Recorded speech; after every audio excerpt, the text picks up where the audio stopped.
Okay, so welcome to Bhagavad Gita, our corporate Bhagavad Gita sessions, and Happy New Year to everyone. Yeah, so let's start with the prayers here. Om Agyana Timirandasya Gyananjana Shalakaya Chakshuranmilitam Yena Tasmai Shri Gurave Namah Shri Chaitanya Manobhishtam Sthapitam Yena Bhutale Swayam Rupa Kadamayam Dadati Swapadantikam Vandeham Shri Guroho Shri Yukta Padagamadam Shri Guru Vaishnavamsha Shri Rupam Sagrajatam Sahagana Raghunatamritam Tam Sajivam Sadvaitam Savadhutam Parijana Sahitam Krishna Chaitanya Devam Shri Radha Krishna Padan Sahagana Lalita Shri Vishakhan Vamsha He Krishna Karuna Sindhu Dinabandhu Jagatpate Gopesha Gopika Kanta Radha Kanta Namaste Tapta Kanchana Gaurangi Radhe Vrindavaneshwari Vishabhanu Suti Devi Pranamami Hari Priya वाञ्छाकल्पतरुभ्यश्च कृपा सिन्धुभैव च पतितानां पावनेभ्यो वैष्णवेभ्यो नमो नमः जय श्री कृष्ण चैतन्य प्रभु नित्यानंद श्री अद्वैत गदाधर शिवासादि गौर भक्तवृंद हरे Krishna Krishna Krishna Hare Hare Hare Ram Ram Hare Hare. Okay, so we were doing chapter 13 and we completed this section 8 to 12, so 13 we have to start.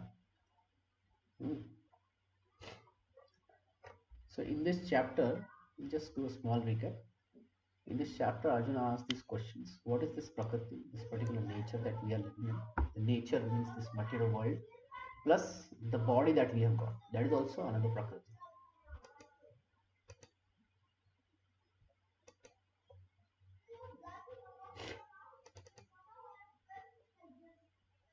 Okay.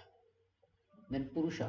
Purusha means one who is controlling this Prakriti within the body. And the field, the body is the field. Body is like the field. You grow something, so that uh, you grow vegetables, grains. So it's like the field where you do activities in it, and the knower of the field, who knows this field. And what is knowledge? What is object of knowledge?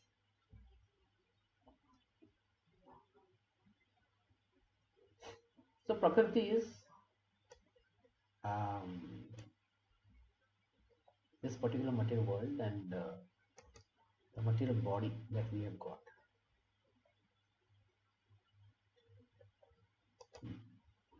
This particular body that we have got, it is made of earth, water, fire, and ether, and it also has subtle elements in it, which are called as three modes of material nature: Sattvagun, Rajagun, Tamogun.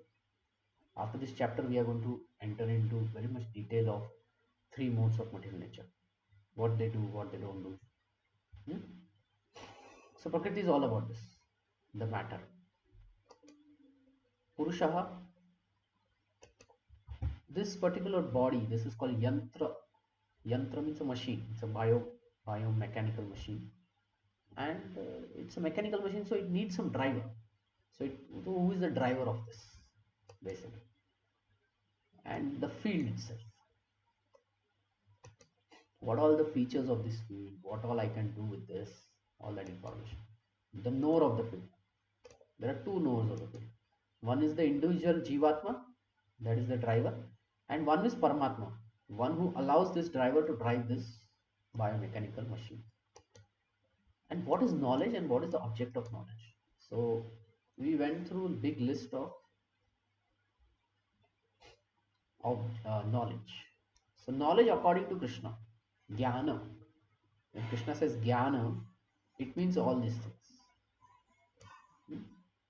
It means humility, pridelessness, non-violence, tolerance, simplicity, approaching a bona fide spiritual master, cleanliness, steadiness, self-control, renunciation of objects of sense gratification, absence of self, false ego, perception of evil of birth, death, old age, disease, detachment, freedom from entanglement, wife, children, and rest, even mindedness, pleasant, unpleasant activities, constant, unalloyed devotion to me, aspire to live in solitary place, detached from general mass of the people, accepting the importance of self-realization and philosophical search for the absolute truth.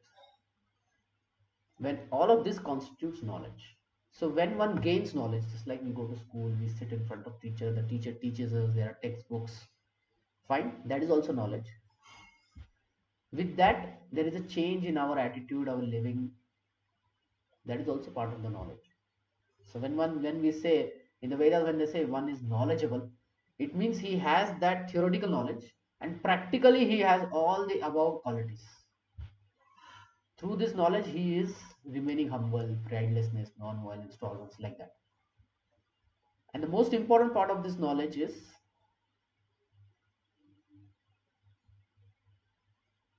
uh, where it is? Constant, unalloyed devotion to me. One is truly knowledgeable when he understands that there is Krishna, the Supreme, I am the Jivatma, and I need to revive my lost loving reciprocation with the Supreme, which is called Bhakti. This is most important. Everything else may be there, but if this is not there, it's still considered incomplete. Like some people may be, very strong in accepting the importance of self-realization, philosophical search of absolute truth. But when it comes to devotion to Krishna, it's not there. Very importantly, Krishna uses this word. In this whole list, he uses this word. Bhaktir avyabhicharin. Bhaktir. The moment Krishna uses this bhakti, devotion, devotional service, loving reciprocation with Krishna comes. So this is considered to be the most important. If this is there, let's say if bhakti is there now, then everything else starts falling in place. Whatever is required in this whole list starts coming. That is the great point of bhakti.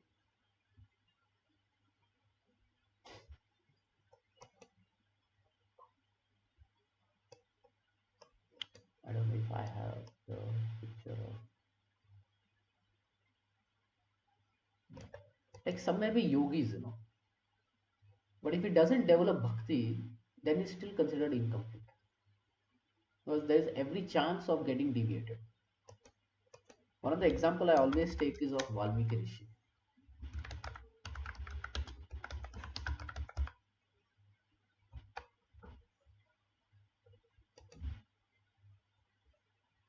This is before he became Valmiki Rishi, he was like this.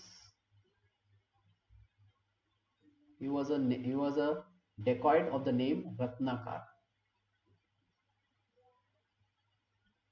And when he met Narad Muni, he understood about the law of karma, how things work. And then he became a great sage by chanting the holy name of Lord Ram, Sri Ram. He couldn't start saying Ram, so he said Mara. From Mara he came to Ram. But then he became the writer of Ramayana. So what is most important is bhakti. If bhakti is there, then above all things are achieved. Okay. Any questions till now? No problem. So we'll get to today's verse 13.13. Nenyam yattat prakshyami yad yad yad jnatva amritam ashnute anadi mat param brahma nasattan nasad uchyate. Okay, now Krishna says, I shall explain the knowable, knowing which you will taste the eternal Brahman, the spirit, the beginningless and subordinate to me, lies beyond the cause and effects of this material world. So Krishna is going to talk about Brahman, Brahma Jyoti, Mat Param. It is subordinate to me. This is a very important concept.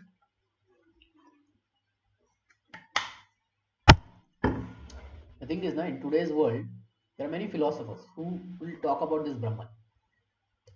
The reason is they are very much influenced by Shankaracharya because he talks about Brahman. And of course, Brahman is a spiritual platform. Okay. But to say that Brahman is the ultimate thing is right in one sense. but not complete in the complete sense. The reason is, when we talk about absolute truth, the spiritual absolute truth, it is actually of three levels. This is in uh, Srimad Bhagavatam. Absolute truth, it is actually of three levels. One is Brahman. It's not Brahmana, it's Brahman. It's Brahman. And then next is Paramatma. And third one is Bhagwan. So most of the time people talk about this Brahman and they forget about Paramatma and Bhagwan.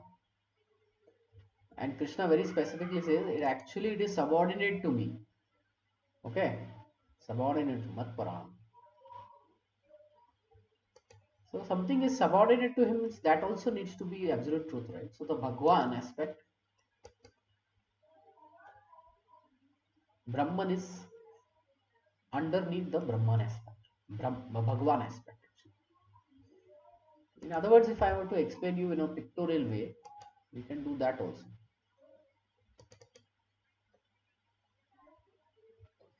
We always go through this picture, but it's a very interesting one.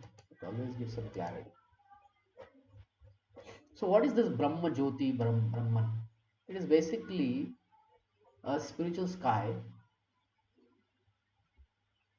which divides material world with the spiritual world. Adhyatma world with the, sorry, this is the Adhyatma world. This is with the Bhautik world. In between there is a sky. That sky is Brahma Jyoti. And that is part of effulgence of Krishna. Effulgence means the light that is coming from Krishna. So the light that is coming from Krishna is Brahma Jyoti. And that is completely spiritual. So therefore, Brahmananda, those who want to merge into this Brahman, they talk about this Brahmajyoti. But beyond the Brahmajyoti is the Vaikuntha planet, which has the Bhagwan aspect. Okay. So this is the Brahmajyoti. When they say I want to believe in Brahman and all that, other organizations and all that, it means this. It means it is not the Vaikuntha planets. For a Bhakta, this Brahmajyoti is not so important. He wants to enter into Vaikuntha planets and he wants to serve Krishna. They live with him over there in the spiritual identity. Okay. This is a very important concept. It will keep coming. In 14th it will come, or in 15th. In 15th it will again come. Brahmano hi pratishtaham. That is one of the verse. Let's see. Because I told Brahmano hi pratishtaham.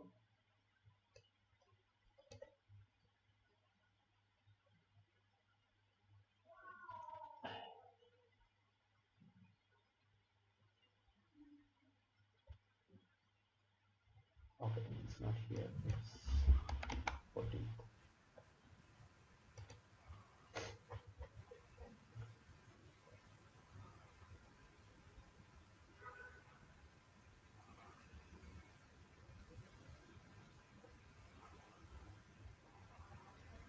Yeah. 720.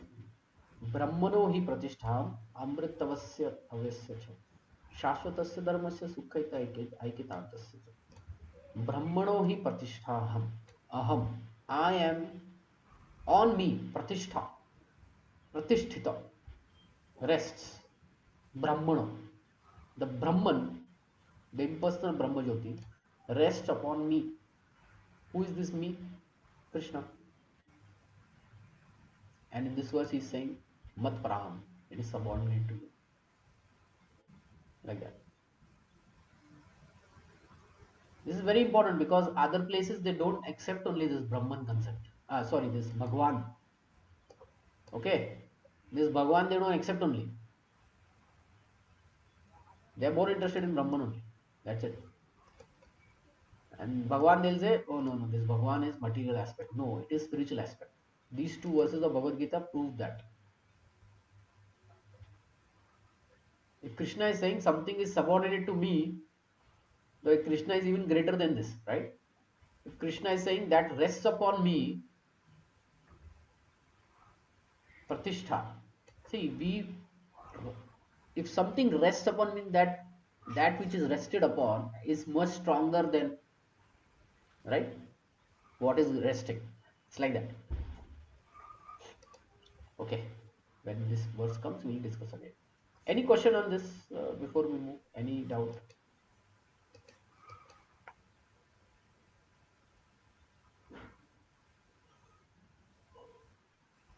Okay. The Lord has explained the field of activities and the knower of the fields. Okay, he has explained the field of activities. Field of activities, we'll just go through. It's very interesting field of activities that he has said. What are the fields of activities? These ones. Um, ah,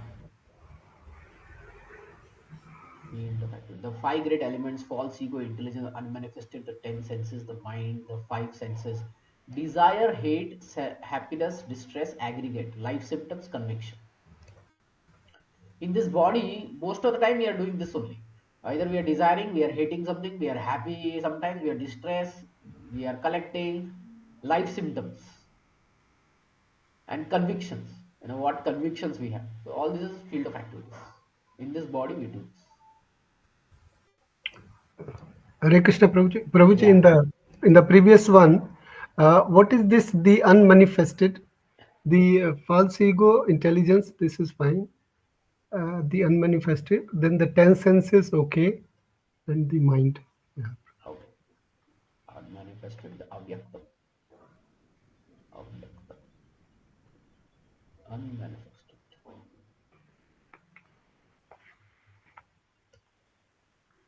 Yeah, this one. It's nothing but the three modes of material. Ah, 3 minutes. Okay, okay, okay, Prabhuji. Okay, okay. Okay. And the knower of the field, there are two types of knower. One is the Jivatma, one is the Paramatma. See, this particular chapter is very philosophical. Okay. Till we finish this chapter, yeah, a lot of philosophy will be spoken. Mm, mm, So just bear. 14th chapter is very practical. mm, 14th chapter is very practical. 15th chapter it's also a little philosophical. 16th chapter is also very practical. 17th chapter is also practical. 18th chapter is everything. Practical plus philosophy plus conclusion. So this particular chapter, right, we are entering into the Paramatma region. A lot of things about Paramatma is going to be spoken. So this is a very deep knowledge which the Rishi Munis and the Jnanis they would sit and they would think about it. Krishna is giving us a crash course of everything. So these are called sutras. So all these shlokas that he says are sutras. Sutras means it's like a zip file. Zip file or a rar file. You know that? yes, Yeah. yes, Prabhuji. So if you open it, there'll be hundreds of files in it. So every word of this is like one file of it. So it will Mm. become very philosophical. Just bear with it. He has explained the process of knowing the knower of the fields of activities. Now he begins to explain the knowable, the first the soul, and then the super soul. By knowledge of the knower, that is both the soul and the super soul, one can relish nectar in life.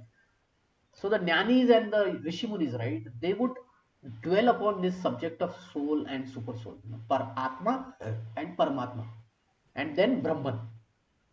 And by just dwelling on that, they would experience spiritual happiness. So that is the meaning of relish the nectar of life. Now, for a bhakta, it is the relationship with the Supreme Lord. That gives the real nectar of life. That is the even higher spiritual happiness. As explained in second chapter, the living entity is eternal. This is also confirmed here. There is no specific date at which the Jiva was born, nor can anyone trace down the history of Jivatma manifestation from the Supreme Lord. It is said when Krishna exists, with him the Vedas also exist, the Jivas also exist, and the energies of the Lord also exist. Yogamaya, Mahamaya, both. Everything exists with the Lord. There is no time concept in Vaikuntha planet. The time is eternal over there. The present is big and the past and the future are small. In this world, the present is small, the past is really big, the future is also big. But in the spiritual world, Vaikuntha planet, the present itself is big. Unless we reach there, we will not understand. Right now, theoretical understanding. That's it. Nor can anyone trace out the history. Therefore, it is beginningless. The Jivatma is beginningless, Krishna is beginningless, Vedas are beginningless. The Vedic literature confirms this. Na jayate mriyate va vipaschata. And in Bhagavad Gita, the same line is used. Na jayate mriyate va kadachet. This is in Katha Upanishad 1 to 18. The knower of the body is never born, never dies, and is full of knowledge. Technically, what does this never born means? See, Krishna says they are my part and parcels. That means Krishna is father, right? So we are born also in one sense. But here it is said is never born. So the thing is not the birth concept means it's a time concept. There was this time and then there was birth, right? We all have a birth time. 4 o'clock in the morning, 5 o'clock in the evening. That is the birth time, right? Before that, our parents they existed, isn't it? So therefore, the birth is always a time concept. But the Jivatma is not born, meaning there is no specific date time for it. When Krishna is there, the Jivatmas are there, like that. Just like the sun and the sunlight. Can you tell the sunlight came at this particular time? No, right? The sun is there, the sunlight is there, like that. Both come at the very instant. So therefore, the Jivatma also came at the very instant Krishna is present. There is no birth for it.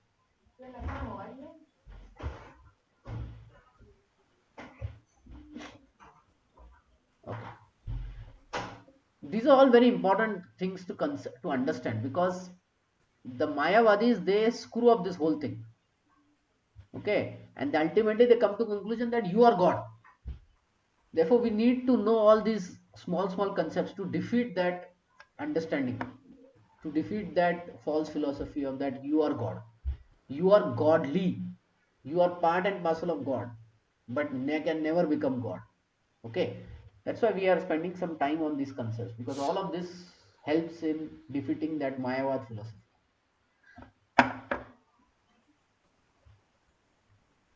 The Supreme Lord is a super soul and also stated in the Vedic literature, Shvetashwara Upanishad. Pradhana Kshetrajna Patir Gunesha. Patir. Pati Shrestha. Pradhana Kshetrajna Patir Gunesha. The chief knower of the body and the master of the three modes of material nature. When the word used is Pati is used, right, then it means master. It doesn't mean cruel master, it just means that it is controller. In the Smriti, it is said, Dashabhuta Harer Eva Nan Nanyasvaiva Kadachana. The living entities are eternally in service of the Lord. Dasa Bhuta. Dasa. Their servant. Right? Dasa. Servant. They are serving the Lord eternally. This is also confirmed by Lord Chaitanya in his teachings. Therefore, Jivara Swarup Hoy Krishnara Nitya Das. The Swarup of Jiva is to be eternal servant of Krishna. This is what Chaitanya Mahaprabhu revealed. Therefore, the description of Brahman mentioned in this verse is in relation to the individual soul, and when the word Brahman is applied to the living entity, it is understood to be Vijnana Brahman as opposed to Ananda Brahman. Ananda Brahman is Supreme Brahman, personality of God. Okay. Vijnana Brahman, Ananda Brahman. In Vijnana Brahman, one is only aware. Okay, there is Super Soul, there is Paramatma, I am Brahman. Brahman means I am spiritual.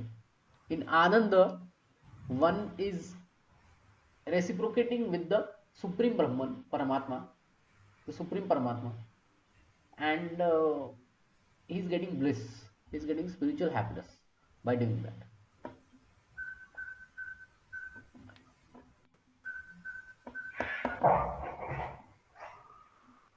And Ananda Brahman is the Supreme Brahman, personality of Godhead. The Supreme personality of Godhead is that Krishna. That is Ananda Brahman. Vijnana Brahman is only um, this Brahma Jyoti. That's it. Okay. Let's move forward. सर्वत पाणिपादं तत् सर्वतो अक्षिशिरो मुखम सर्वतः श्रुतिमा लोके सर्वम अवृत्य तिष्ठति. Everywhere are his hands and legs, his eyes, heads and faces, and he has ears everywhere. In this way, the super soul exists, pervading everything. Now, Krishna is talking about the super soul, the Paramatma. His hands and legs are everywhere. So, how to understand this Paramatma concept? Very simple. Just like there is Jivatma in every body, there is Paramatma within it also.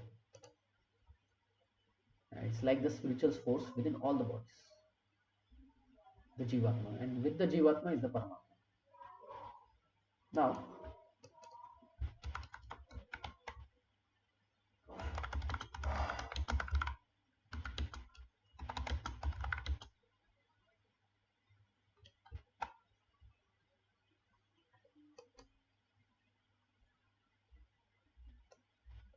okay,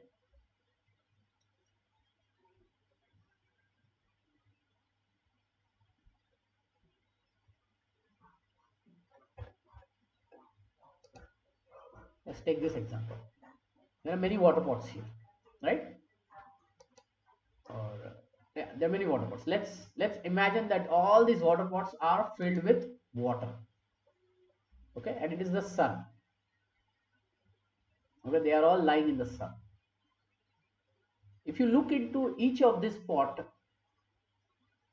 filled with water, you will see the sun, isn't it? You'll see the reflection of the sun. Yes or no? Yes, Yes, Prabhu. Prabhu. Yes. That means how many suns are there? If there are 100 Many. pots of Number water. of person. Yeah, and So is it like there are 100 suns or there is only one sun? One Yeah. sun. There's only one sun whose reflection is seen in 100 pots. This is how a Paramatma is explained. There's one Supreme and its reflection is in each and every living body. Okay? In each and every body that is present, the Paramatma is there. Okay? Like that. Why this explanation is given is the reason is the Supreme Lord doesn't gets divided into 100 beings. No, it is the same being, its reflection in everything. The Paramatma is not a part of Krishna, it is Krishna. Just like the sun in this pot is same as the sun in that pot. It is not a different sun, or it is not like the sun is divided.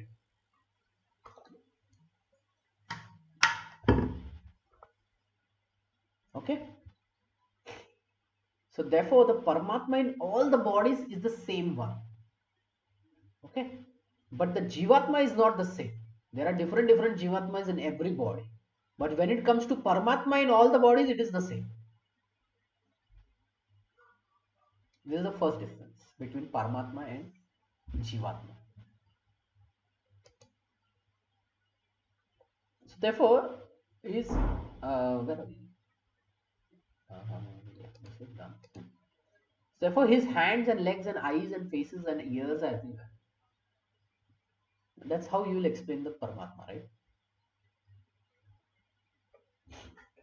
As the sun exists diffusing his unlimited rays, so the super soul, the supreme person Godhead, he exists in all pervading forms, and in him exist all the living entities, beginning from the first great teacher Brahma to the small ants. There are unlimited heads, hands, eyes, and unlimited living entities. All are existing in and on the super soul. Therefore, the super soul is all pervading. It is in everywhere. Actually, it is in every atom. In every atom, it is there. The individual cell, however, cannot say that he has his hands and legs everywhere. This is a very important statement. Can the individual Jivatma say, my hands and legs are everywhere? No, right? We can only understand what is happening within our body. We don't know what is happening in others' body. And this concept is really important to understand because it completely defeats this statement that you are God.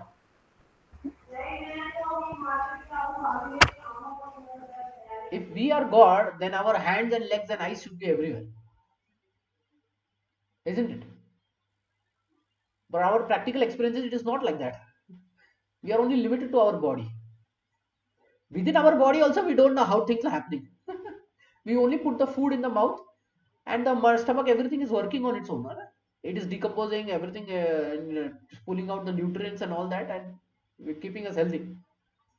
Even though as a soul we are controlling it, we are still not aware of it completely.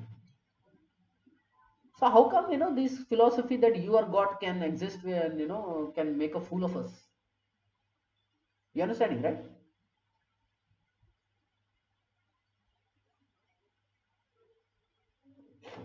Yes. If someone says you are God, how are you going to defeat that person? What is the argument? Will you accept that you are God? No. Then what will you say? How will you explain that? No? We are not God. Yeah. How will you explain? God has unlimited potencies. Yes. And we have only God is spread everywhere. Hands, legs, eyes, his hands, legs, eyes are everywhere. Are ours everywhere? no, only limited to. Yeah, limited only our body. Then they may say, okay, we may merge into Brahman and then we can become the supreme Brahman.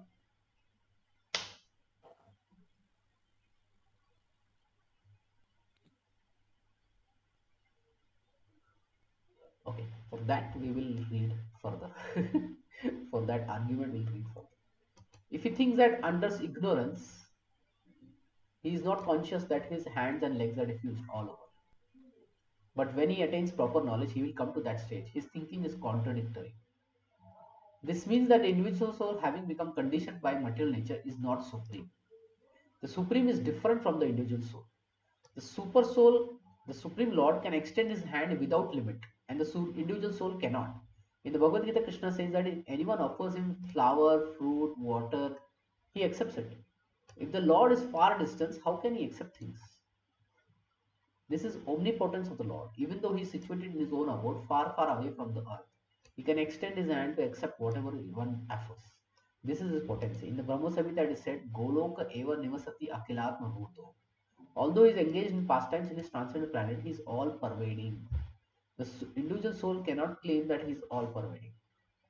Okay, this is our argument. We are not all pervading. Therefore, this verse describes the super soul, the personality of Godhead, and not the individual soul. Sometimes some translators they use this to explain, that it's talking about the soul. But no, when it talks about hands, legs, and eyes and faces everywhere, it is only talking about the supreme soul, super soul, that is Paramatma. सर्वेन्द्रिय गुणभाषम सर्वेन्द्रिय विवर्जितम अशक्त असाक्तम सर्वभृत निर्गुणम गुण गुणभोक्तृ च. The super soul is the original source of all senses, yet he is without senses. This is a very interesting, another interesting word. He has senses, but he is without senses. He is unattached, although he is the maintainer of all living beings. If we maintain someone, we become attached to that person, right? Like we maintain family, and so we become attached to that. We think they should listen to us. I am providing everything, right? Now Krishna provides everything, and he is not attached to that. Interesting. That he transcends the modes of nature, and at the same time he is the master of all three modes. The three modes don't touch him. He controls them. Okay. If you focus on this first line, he has senses and he is without senses. What do you think this means?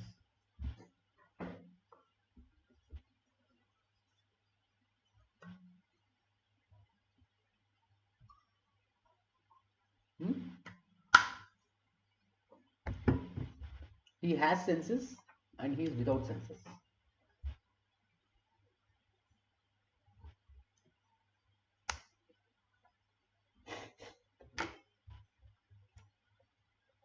This is what it means. The Supreme Lord, although the source of all senses of living entities, doesn't have material sense like we have. So whatever spiritual sense he has, it is spiritual in nature. Actually, the individual souls have spiritual senses, but in conditioned life, they are covered with material elements, and therefore the sense activities are exhibited through matter. The Supreme Lord's senses are not so covered. His senses are transcendental and therefore called Nirguna.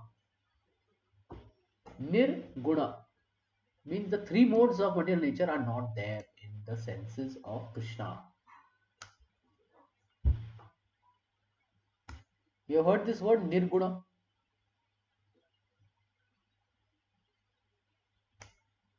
Yes, Prabhuji, yes. Yeah. See, the two words are used to describe Supreme: Nirakar and Nirguna. Nirakar. Akar means form. Nirakar means no form. So how come Krishna has a form and he still doesn't have a form? So what it simply means is we have to go to this root word to understand. Nirguna means the form that Krishna has is Nirguna. It doesn't have the three modes. Therefore, he is Nirakar. That Akar that he has no three modes in it, has no guna in it. It is pure Sattva Guna, Vasudeva. Okay, this thing will come again. We'll read more. Guna means material modes, but his senses are without material covering. It should be understood that his senses are not exactly like ours. Like our senses are limited. Only our hands can hold. Can our hands eat? No. So our senses do only one activity. Now, what does this spiritual sense means? Spiritual sense means any sense of Krishna can do activity of any other sense. Through his eyes, he can walk. Can he walk? Can we walk on our eyes? No, right? But Krishna can walk on his eyes because his eyes can do both the activities, walking and talking and eating and everything. So his senses are not exactly like ours. Although he is source of all the sensory activities, he has his transcendental senses which are uncontaminated. This is very nicely explained in Shvetashwara Upanishad.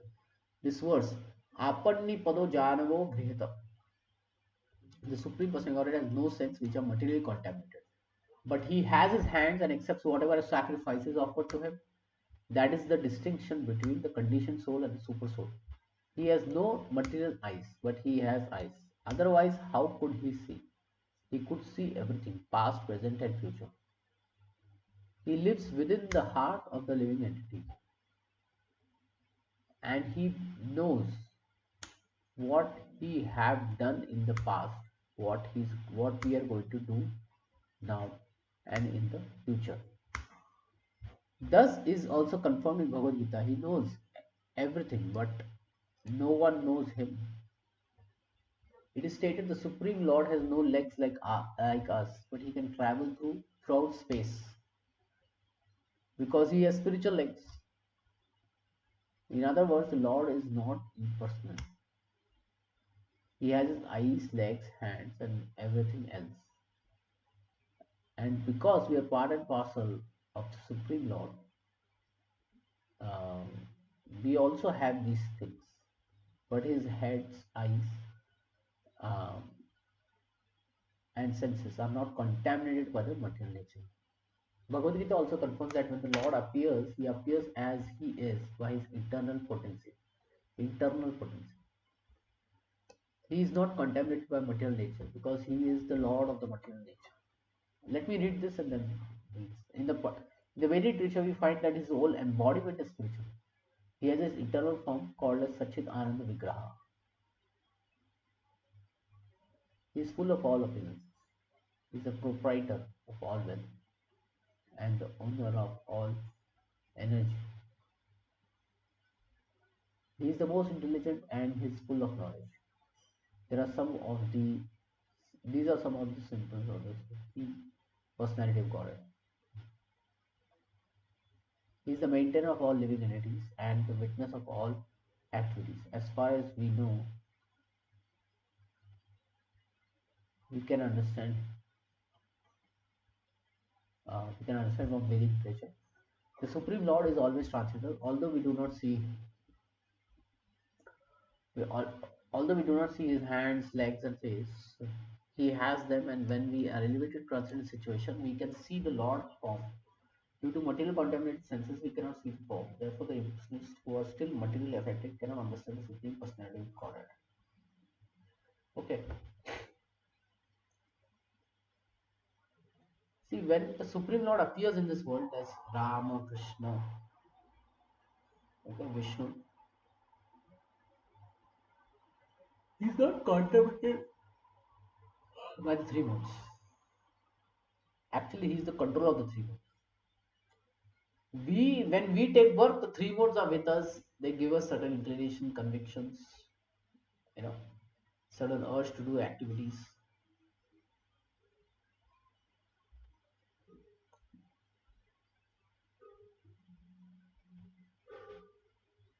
Okay.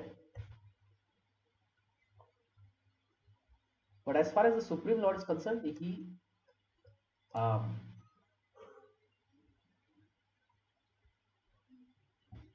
his body is Satchit Ananda Vigraha.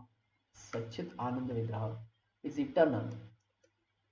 It's full of truth, full of knowledge, and it's very beautiful and happy providing like that. Our body is not like that. Our body is made of earth, water, fire, and ether. Only when we are young and in youth only we find it very nice to be in this body. Otherwise, in middle age and in old age, the same body uh, gives us so much trouble, right? But for the Supreme Lord, his body is transcendental. Okay. So any questions or comments?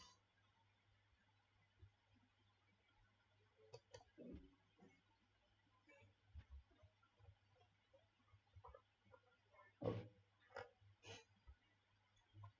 भैर अनंतश्च भूतानाम आचरम चरम एवच सूक्ष्मात् तत् तद अविज्ञेयम दूरस्थम चान्तिके च तत्.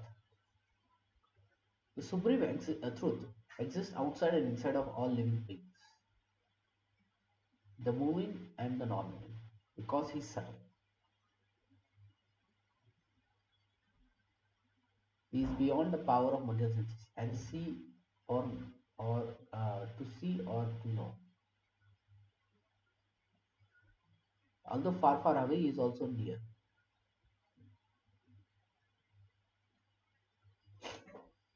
In the Vedic tradition, we understand that Narayana, the supreme person, resides in both outside and inside of living entity. He is present in both material and spiritual worlds.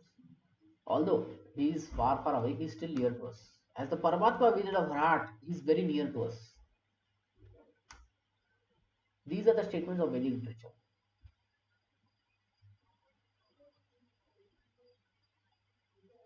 And because he's always engaged in transcendental bliss, we cannot understand how he is enjoying his full opulence. We cannot see or understand with these material senses. Therefore, in the Vedic language, it is said that to understand him, or material mind or senses cannot act. But one who has purified his mind and senses by practicing Krishna consciousness can see him constantly. It's confirmed in Brahma Samhita that a devotee who has developed the love for Krishna can see him always without cessation. That is confirmed in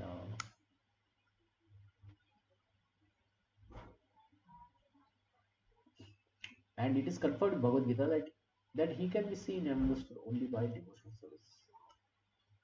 Bhaktya Mam Abhijanati.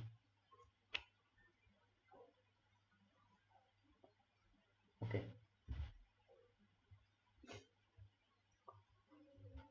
Any questions?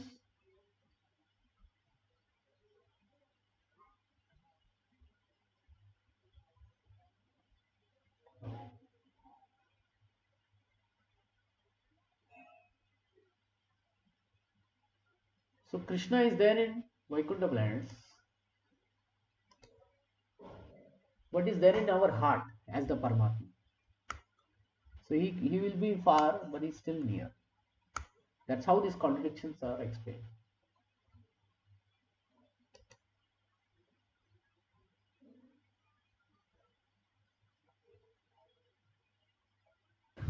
Hare Krishna, Prabhu. Yeah.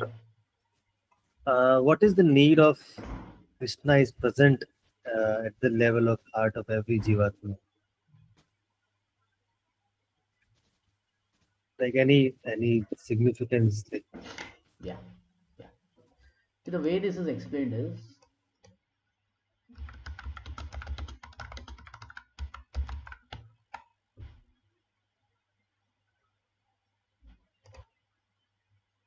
the the king and the kingdom is explained. The kingdom is very big, right?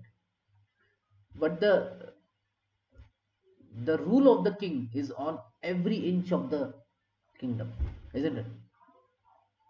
Even though he may be pleasant in the palace, but his rule is everywhere. Okay?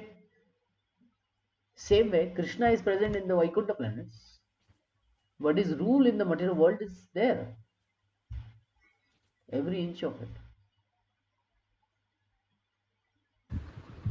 but king is not present at all the places.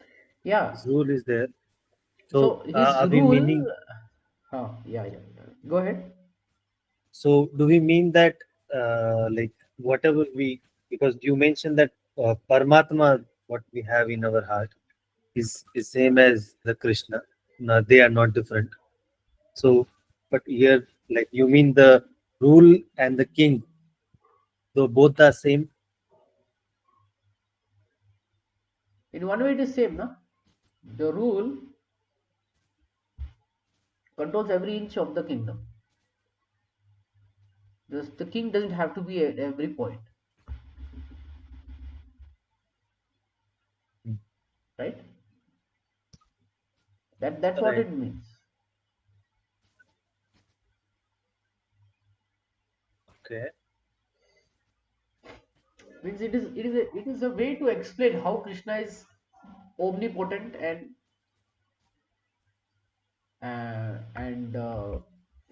sarvataha is spread everywhere.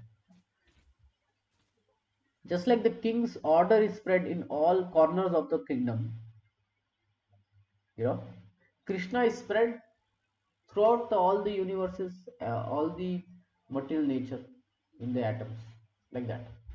This is how Krishna is controlling.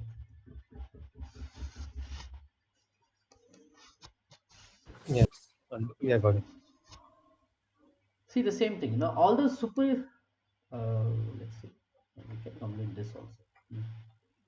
अविभक्तं च भूतेषु विभक्तम् एव च स्थितं भूतवृत्त सत्तत् सत्तज् नेड्यं ग्रास्तिष्णु प्रभविष्णु च प्रभविष्णु. Although the super soul appears to be divided among all beings, he is never divided. He is situated as one.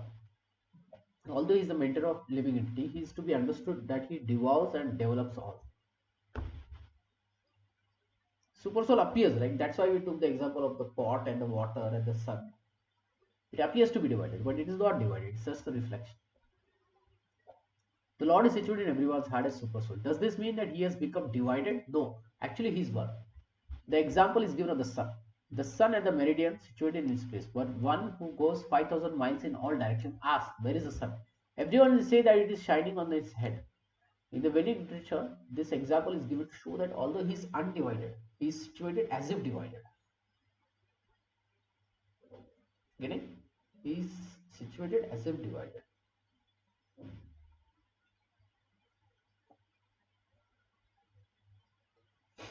Although it is said in Vedic literature that one Vishnu is present everywhere by his omnipresence, just as sun is appears uh, in every place to many persons, and the Supreme Lord, although the maintainer of every living entity, devours everything at the time of annihilation.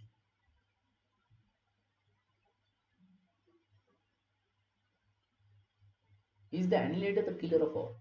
When there is creation, he develops all from this original state, and at the time of annihilation, he devours them. The Vedic hymns confirm the fact that he is the origin of living entity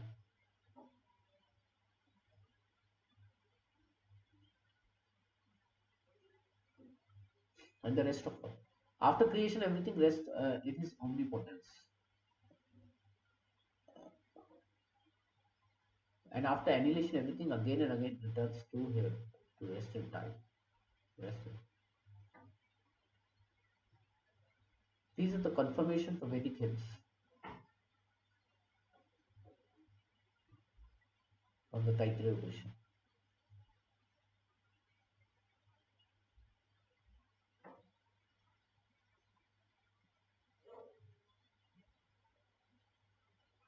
Okay, uh, we'll stop here. Any questions, any comments?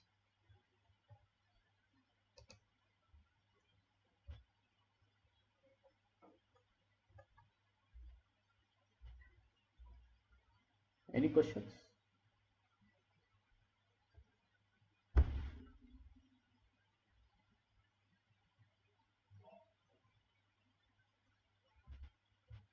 Okay.